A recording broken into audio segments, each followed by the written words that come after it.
sejak akhir tahun lalu, sebetulnya dunia karir itu sedang dihebohkan dengan kehadiran artificial intelligence ya, salah satunya ChatGPT gitu. Dan baik di Amerika Serikat maupun di Eropa kan sekarang sedang dibahas batasan dari AI itu seperti apa, karena dia akan bisa menihilkan sekian jumlah pekerjaan, sekian ratus juta pekerjaan. Nah, permasalahannya kalau nanti semua problem solving kehidupan itu anak-anak muda kita menanyakan juga ke ChatGPT. Jadi kan cara berpikirnya seragam. Iya, dan tambah makin instan seperti yang disampaikan. Nah, yang saya khawatirkan tuh, yang sebetulnya saya bahas juga di buku adalah keseragaman cara berpikir. Keseragaman cara berpikir itu akan membuat pilihannya sama.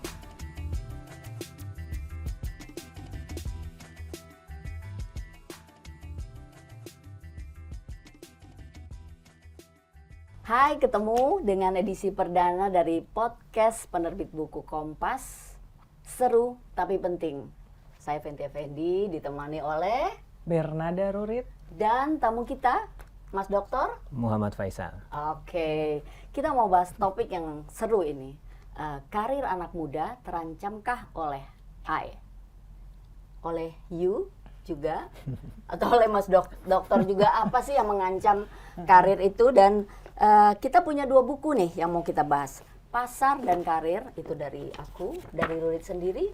Generasi Kembali ke Akar. Iya. Ini kalau aku menarik melihat subjudulnya, Rekonstruksi Pasar dan Dunia Kerja di Tangan Generasi Muda. Pengen nanya nih Mas Dokter, apanya yang mau direkonstruksi dari pasar, dari pasar lah terutama ya. Dan kemudian konstruksi sebenarnya tuh seperti apa gitu. Nah, kalau saya kan mengkaji anak muda dan itu sudah saya lakukan cukup lama, sejak 2009. Jadi saya mengamati sebetulnya ada perubahan bagaimana anak muda itu melihat kerja, melihat cita-cita gitu, melihat juga capaian keberhasilan dan kebahagiaan itu seperti apa. Jadi kalau dulu kita cita-cita mungkin tidak jauh dari orang tua, tidak jauh dari lingkungan sekitar kita. Kalau sekarang apa yang dicita-citakan seorang anak muda dengan orang tuanya, dengan lingkungannya bisa sangat berbeda.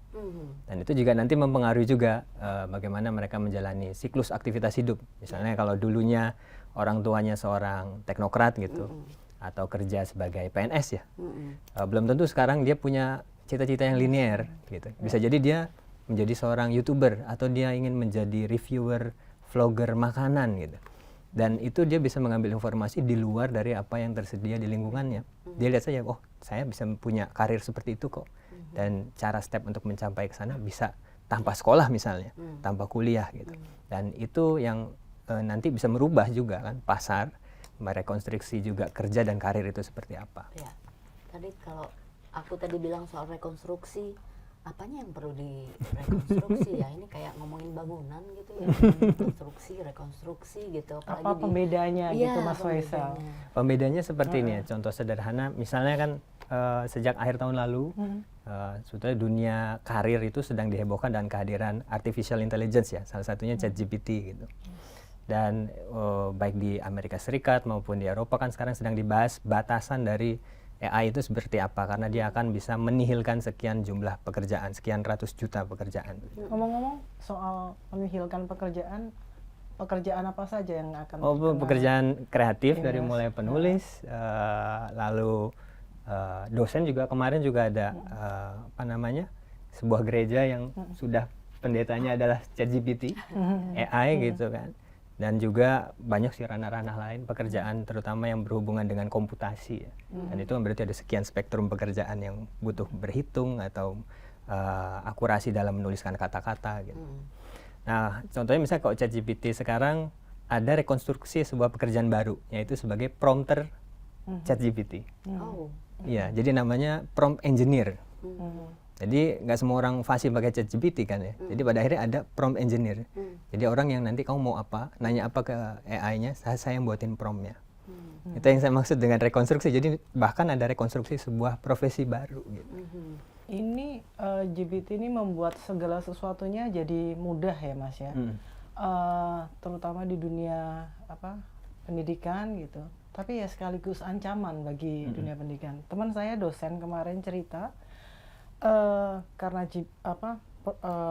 aplikasi itu mereka dosen kampus mensyaratkan ketika mahasiswanya skripsi atau tesis itu harus membuat pernyataan bahwa bahan ini didapatkan dari GPT. Nah, Mas Faisal sendiri melihat gimana dampaknya buat anak-anak muda sekarang, dunia pendidikan kita apa sih gitu? Iya, jadi ini tentunya bukan hanya di Indonesia ya, ini mengguncang seluruh dunia, bahkan kampus-kampus elit dunia juga sekarang sama dosen-dosennya berkumpul untuk membahas sejauh mana ini bisa digunakan. Berarti heboh di sana juga sama di sini sama ya di Mas sini. ya?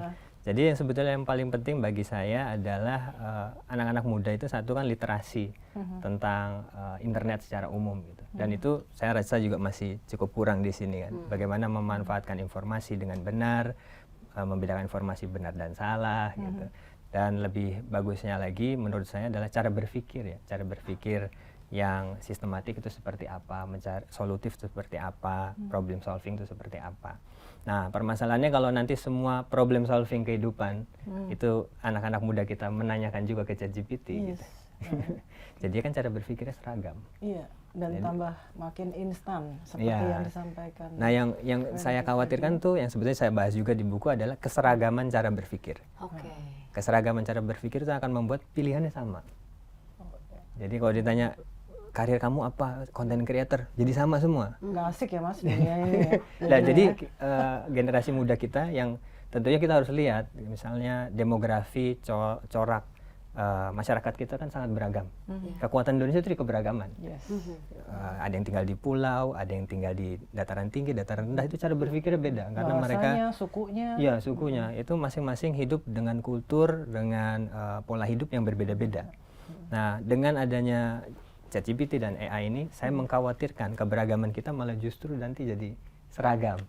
Kalau jadi seragam nanti bisa terjadi misalnya apa, brain drain gitu. Brain drain tuh jadi anak-anak muda dari desa semua pindah ke kota. Karena semua berpikir bahwa oh profesi saya ada di kota nih, bukan di desa saya gitu. Jadi nanti pun pergeseran anak muda akan pergi kemana itu bisa sangat dipengaruhi. Selain soal keseragaman, mungkin ada apalagi yang Mas Doktor lihat lagi dari soal anak muda sekarang ini. Misalnya soal bagaimana mereka berperilaku dan kemudian bertindak karena mereka banyak baca media sosial itu. Karena saya baca di sini salah satu topik yang menarik menurut saya di buku ini adalah tentang generasi pakar. Iya. Nah, bisa dijelasin itu Mas? Saya ngebayangin bahwa generasi pakar itu berarti wow, kita punya banyak sumber daya unggul manusia Indonesia gitu loh. Apakah kita jadi semuanya jadi kalau punya banyak pakar kan bagus banget buat Indonesia ini gitu. Tapi mungkin elaborasinya ada lebih lanjut di sini, Mas Dokter silakan. Generasi pakar itu yang saya juga bahas sebetulnya di generasi kembali ke akar adalah permasalahan setelah hadirnya media sosial, di mana kepakaran itu tidak lagi dilihat kalau dulu kan berdasarkan dia kuliah di mana, dia apakah PhD doktor di bidang apa gitu. Sekarang tidak lagi dilihat seperti itu sama generasi sekarang. Jadi kalau dulu struktur otoritas itu sifatnya mungkin piramida ya, jadi makin pakar tuh makin sedikit jumlah orangnya. Kalau sekarang yang dianggap pakar adalah yang lebih banyak didengarkan banyak orang.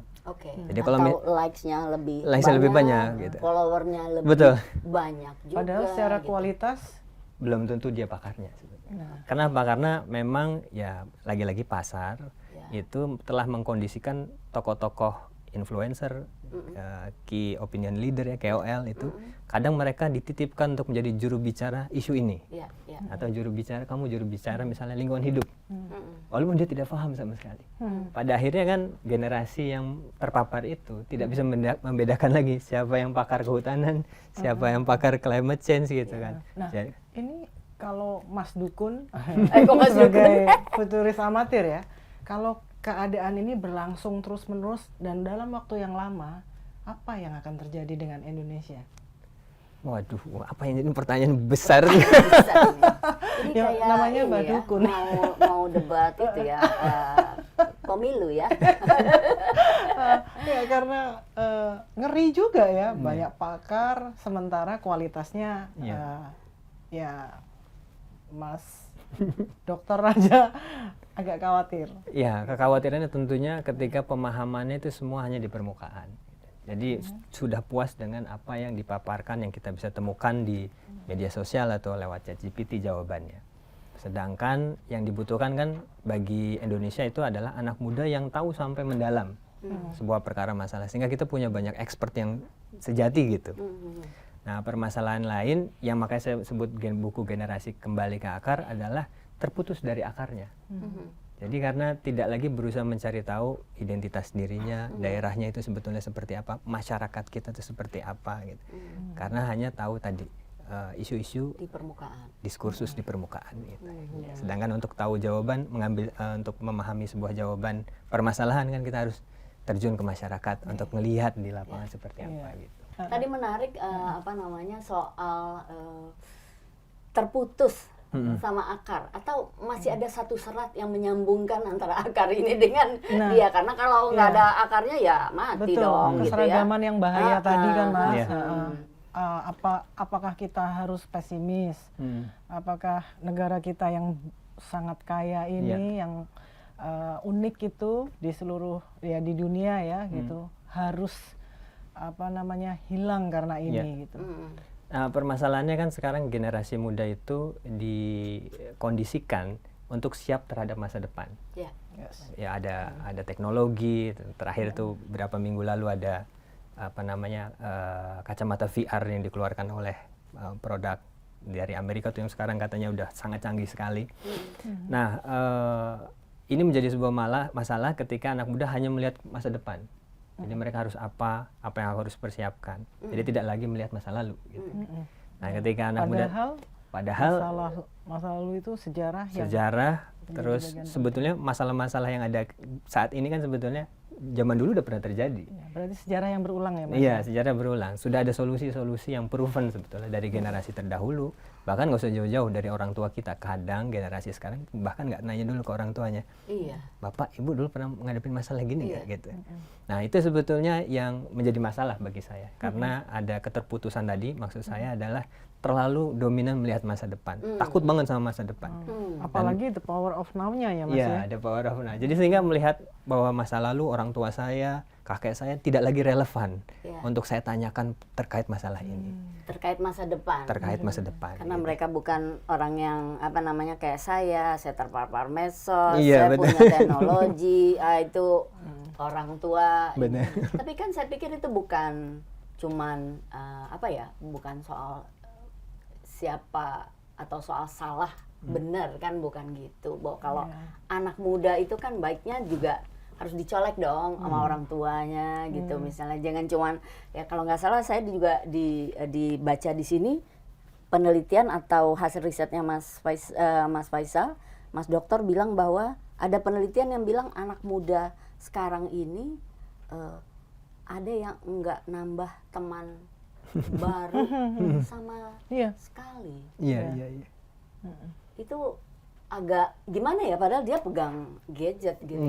Saya malah ngebayangin anak-anak itu jalan, kalau dulu kita anak kecil jalan tuh pegangan tangan gitu. Sekarang anak-anak ya jalan aja dengan gadget di tangannya masing-masing, tapi tidak terkoneksi antara Di mereka. buku juga Mas Faisal ngomong soal beda antara kesendirian dan kesepian. Kaitannya dengan tadi si Fenty. Kesendirian jelas berbeda ya sama kesepian. Nah, kesepian itu kan tapi dampaknya ke masalah psikologis, yang itu akan masalah kesehatan. Dan di Indonesia datanya 11,1 juta ya Mas ya. Banyak. Indonesia punya masalah kesehatan mental. Mas Faisal bisa Iya. menjelaskan ini. Jadi permasalahan kesendirian dan kesepian itu kan konteksnya anak muda di sosial media temennya minimal tuh sekian ratus lah. Kalau dia nggak aktif pun udah punya teman di situ. Tapi ternyata itu tidak bisa menjadi substitusi dari pertemanan yang sesungguhnya. Gitu. Bahwa pertemanan yang sesungguhnya itu kita bertukar makna, bertukar perasaan, gitu. Kita merasa ada support, empati, gitu. Nah, itu permasalahan yang muncul bagi generasi sekarang ketika mereka memaknai bahwa pertemanan di media sosial itu pertemanan yang nyata, gitu. Yang sesungguhnya itu bertolak belakang dengan, bukan bertolak belakang ya, sungguh sangat berbeda dengan pertemanan kita sehari-hari. Jadi kalau saya tulis bahwa anak muda tidak lagi menambah teman itu karena di kehidupan sehari-hari skill untuk bertemannya jadi berkurang. Jadi mungkin di sosial media dia pintar karena dia bisa posting apa, menarik perhatian siapa sehingga punya teman baru, punya follower baru. Tapi dalam kehidupan nyata cara berteman kan berbeda. Kita harus bisa engage, perkenalan, atau paling nggak punya beberapa hal yang kita diskusikan dan itu sama gitu kan. Dan itu menimbulkan tadi permasalahan ke loneliness ya, kesepian. Kesepian kan itu subjektif ya. Jadi walaupun dia punya banyak teman di sosial media, kesepian itu tetap ada ketika dia tidak memiliki real friends. Teman yang betul-betul menjadi support sosial dia gitu. Terus efeknya atau bagaimana caranya dia untuk bisa, ini kan tadi kita di awal bicara konstruksi, rekonstruksi. Iya. Nah, itu gimana caranya mereka bisa, karena gini Mas, Imbang mereka supaya hidup. sebagai orang yang menjadi pelaku, mereka tuh nggak bisa melihat, ibaratnya kan orang itu untuk melihat perlu jarak gitu ya. Iya, betul. Sementara mereka sendiri yang nggak bisa melihat dirinya. Iya, iya. Ya, makanya Mas Dokter ini kita undang hari ini ya nggak, Dit?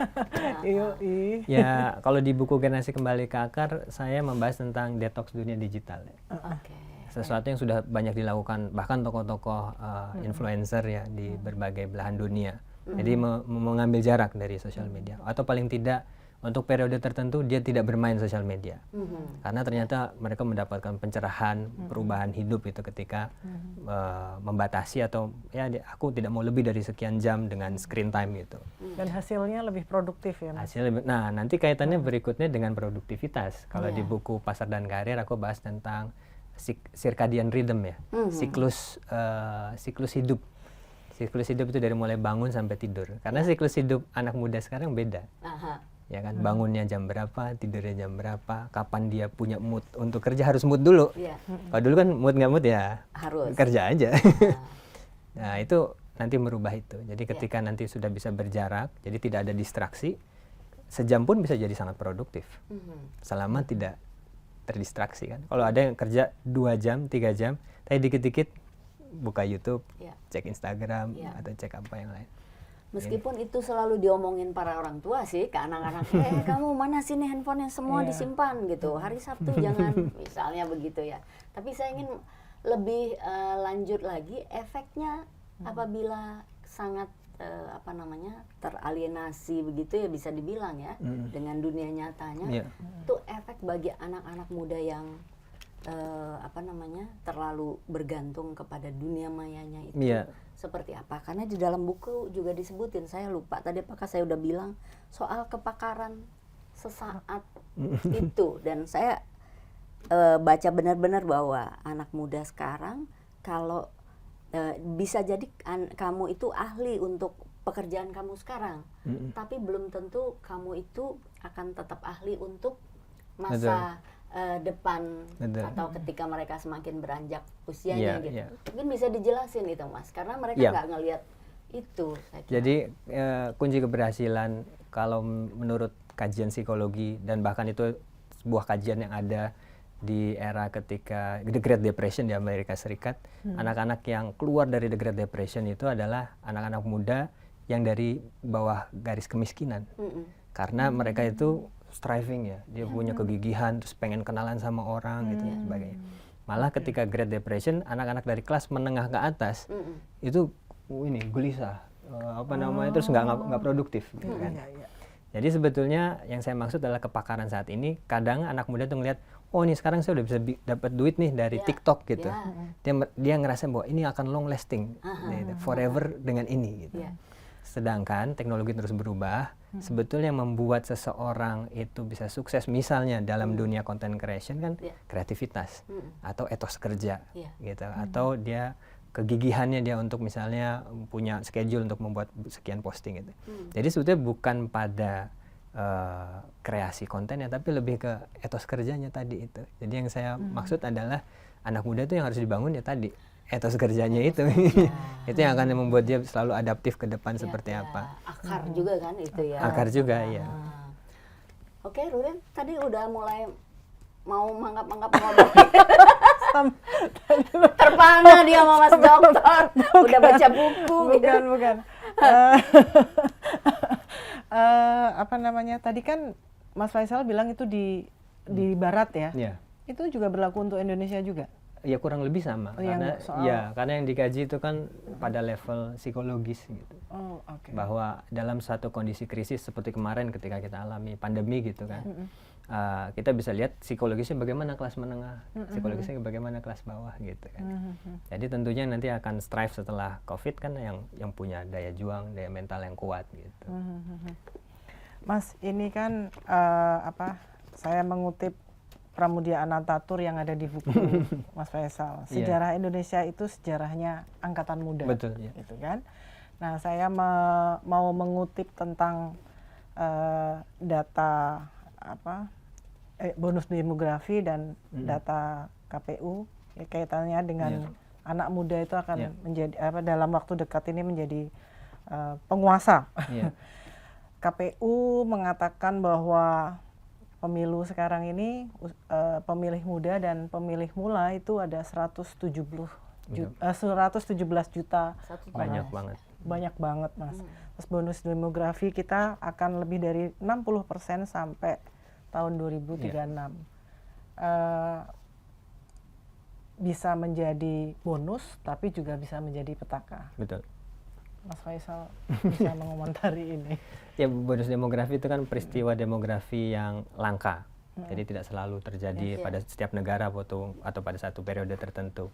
Nah, saya mengutip Pramudia karena Indonesia kita sering lupa. Indonesia itu lahir dari imajinasi anak-anak muda. Yes. Gitu kan. Dan itu juga ditulis oleh Ben Anderson gitu. Jadi kita itu adalah youth center society, masyarakat yang sebetulnya berkiblat ke anak muda. Dan yang menjadi masalah, dan saya tulis juga di buku adalah kadang anak muda hanya dijadikan seakan-akan tanda petik gimmick gitu. Gitu, bahwa oh ya kita sangat anak muda, kita berorientasi pada anak muda. Tapi ketika pemikiran tidak diambil dari anak muda. Jadi oh ya udah anak muda suruh milih aja ya, kamu nggak usah ikut-ikutan berpikir tentang bagaimana kita ngambil keputusan misalnya. Itu satu hal. Jadi sebetulnya kalau kita ingin menjadi bangsa yang visioner sebagaimana dulu Republik ini lahir, harus berani untuk kembalikan ke anak muda dong dalam berimajinasi tentang Indonesia itu harus bagaimana gitu. Nah, kalau petaka demografi ya kita berkaca ke apa yang terjadi di Timur Tengah, Arab Spring, karena kalau dari kajian tentang apa yang terjadi di Timur Tengah ternyata ternyata faktor demografinya sangat dominan. Jadi bukan hanya perkara ada ideologi radikal yang masuk dan sebagainya, tapi pada saat itu terjadi setelah dilihat lagi, demografi anak mudanya lagi besar dan jumlah penganggurannya banyak. Artinya tidak ada kesempatan kerja yang cukup bagi anak muda di sana. Nah, sama Indonesia lagi bonus demografi. Anak mudanya banyak, energinya banyak kan ya. Nah, kalau tidak ada ruang-ruang untuk penyaluran energi, kreativitas, pekerjaan, itu bisa juga terjadi petaka demografi. Apa aja itu, Mas?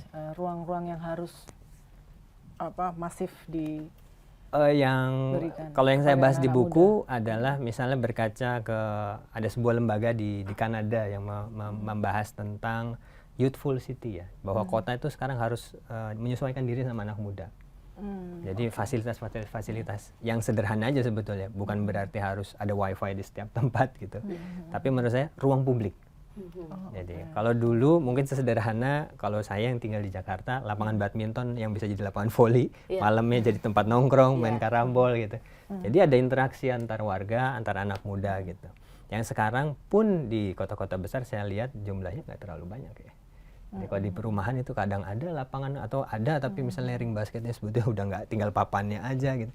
Hal yang sederhana tapi sebetulnya bagi saya sangat penting untuk disediakan. Emang dikit banget sih ya, Mas ya, tempat-tempat olahraga, tempat-tempat kreatif itu. Meskipun di beberapa kota besar di Indonesia sudah mulai ada. Tapi yang saya lihat di daerah agak jauh banget gitu.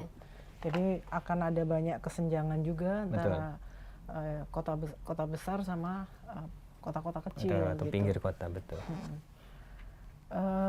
Yang tadi Mas soal anak muda yang politiknya tidak di apa tadi istilahnya Mas Faisal? bukan tadi sempat ngomong anak muda tapi nggak diberi ruang untuk itu apa bahayanya untuk kita sampai di 2036 sebetulnya kita belum lama Bentar, itu kan? belum lama kita melihat fenomena Citayam Fashion Week ya. Oke, ya. Oh iya itu benar-benar Itu ya. fenomena bonus demografi. Karena sebetulnya yang menghidupkan itu jadi tempat fashion, tempat nongkrong, itu kan anak-anak dari Cibinong, Iya. dari pinggir-pinggir kota. Iya. Yang mereka jumlahnya udah banyak, tapi di daerah mereka Nggak ada masing-masing ruang. nggak ada ruang. Oh iya benar, akhirnya mereka merangsek Iya, ke kota dan besar. ke kota besar melalui jalur kereta api, Iya. gitu kan, KRL. Menarik. Jadi itu muncul sebetulnya kan orang kaget kok kenapa semua di situ. Sebetulnya tinggal membaca aja jalur KRL tuh, ini dari semua suburban kumpul di situ. Gitu. Itu artinya pusat dan daerah mesti bagaimana tuh Mas untuk menjadi jembatan bagi anak-anak daerah yang nggak punya fasilitas itu. Gitu. Ya menurut saya kayak kota yang cukup kayak Jakarta gitu, pusat kota harus bisa inklusif juga dong sama lintas kelas gitu. Jadi tidak lagi mendiskriminasi misalnya, oh ini kamu anak dari daerah ini nih, kamu jangan nongkrong di sini gitu. Jadi setiap kota maupun ya pinggir kota kita harus punya ada fasilitas anak muda, tapi pusat kota terutama harus lebih bisa inklusif untuk menampung anak muda dari pinggir kota. Menurut saya seperti itu. Tapi itu fenomena langka ya, sekali terjadi dan kemudian ada baru beberapa bulan gitu kita udah lupa gitu bahwa itu ada. Seperti uap ya Mas ya, kelihatan sebentar terus hilang. Terus hilang. Dan kalau melihat fenomena di daerah rasanya kalau Mas Faisal tadi bilang bahwa sebenarnya connectivity-nya bisa dari satu jalan atau satu moda transportasi, sebenarnya buat daerah itu lebih memungkinkan ya untuk ada, tapi kenapa nggak menular? Itu mungkin juga jadi pertanyaan juga ya seperti itu. Gitu. Nah, Mas Faisal, penelitian berikutnya tentang anak-anak muda apa yang belum dikeluarkan?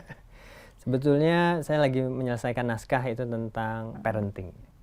Karena setelah udah menulis 3 buku tentang generasi muda dari sisi nasionalisme, kedaerahan, tentang karir, saya ingin juga membahas bahwa bagaimana anak muda, kok sekarang anak muda begini ya karakternya. Nah sebetulnya jangan disalahkan anak mudanya, tapi ada pergeseran juga dalam parenting, pola asuh orang tua mudanya juga. Gitu. Riset juga? Iya, sama riset juga. Berapa lama tuh Mas? Kalau untuk saat ini saya wawancara beberapa generasi sebetulnya. Ada generasi yang dibesarkan tahun 50-an, ada yang tahun 70-an gitu. Jadi ingin menemukan sebetulnya benang merah pola asuh di Indonesia seperti apa. Karena orang tua muda sekarang tuh kadang nggak mau, lagi-lagi tidak mau berujung ke belakang. Maunya kan melihat nih, ada buku parenting nih, yang sebetulnya yang banyak beredar adalah buku parenting Amerika sentris gitu. Sedangkan di dunia juga beda-beda. Amerika dengan di Perancis dengan di Jerman cara parentingnya beda, di Skandinavia beda, di Cina beda gitu. Jadi sebetulnya yang paling cocok bagi anak muda Indonesia itu parenting yang mana gitu. Jadi orang tua juga harus kembali ke akar ya. Ke akar. Iya. Memangnya ada kegelisahan dari Mas Faisal sampai ngomongin soal ini apa? Parenting. Sebetulnya dari perjalanan saya suka cerita tentang 3 buku saya, lebih banyak pada akhirnya orang yang datang saya itu berkeluh kesah orang tua. Tentang anaknya. gitu Iya, ya. orang tua muda. Ya. Saya harus ngapain Mas Faisal? Anak saya begini gitu. Anak saya memutuskan dia nggak mau ini Mas. Jadi dari situ saya menangkap bahwa orang tua itu kebingungan sebetulnya. Bagaimana? Iya. Emang ada yang ekstrim banget ya? Maksudnya dari cerita mereka gitu. Dan ada. apa itu? Se-ekstrim apa? Kalau ekstrim Contohnya. Apakah orang Pasti tua yang ada profesor yang kemudian menjadi punya YouTuber anaknya, misalnya. medsos gitu itu ekstrim itu? Itu salah satu. Belum, masih ada. Dia Ada kayaknya yang nyimpan buat buku berikutnya. Jadi kita nggak dikit-dikit dikasih dia tahu. lah ya. Kasihlah dikit-dikit Mas. Ya misalnya anak generasi yang mempertanyakan lagi misalnya tentang keagamaan, bahkan orientasi gender gitu kan. Nah, itu menjadi permasalahan yang permasalahan generasi, bukan permasalahan pola asuh menurut saya. Karena anak muda ini terpapar oleh isu-isu besar generasi.